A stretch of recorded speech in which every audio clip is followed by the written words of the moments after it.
Jeremy Pruitt was not pleased after the game about the 24 points that Tennessee put up against a UTEP program that holds the nation's longest active losing streak at 15 games. Tennessee had its chances on offense. The Vols had 2 touchdowns taken away in the first half. After Ty Chandler's 8-yard touchdown was called back because of a chop block in the first quarter, freshman running back Jeremy Banks fumbled, trying to extend the ball over the goal line.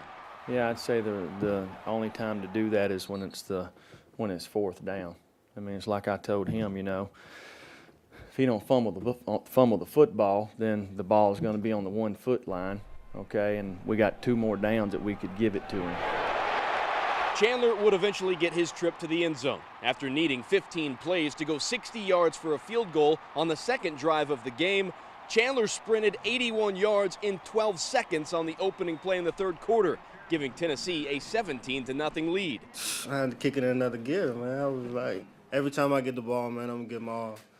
And that's just what happened. O-line did a great job blocking it, and I just tried to do my part. We got a lot of great backs that can do it.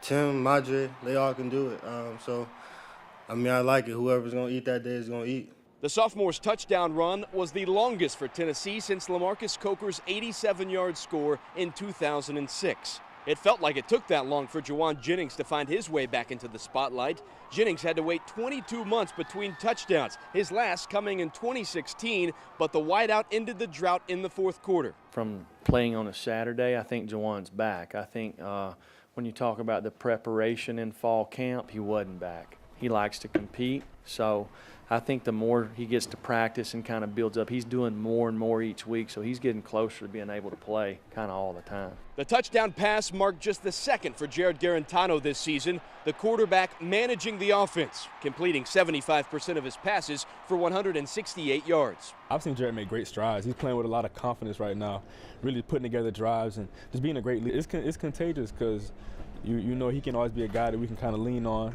even when things aren't going our way.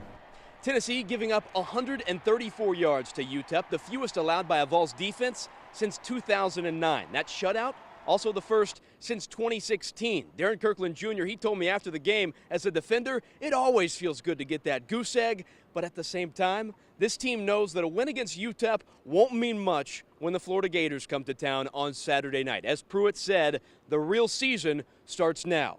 At Neyland Stadium with the Vols, Marshall Hughes, WATE 6 on your side sports.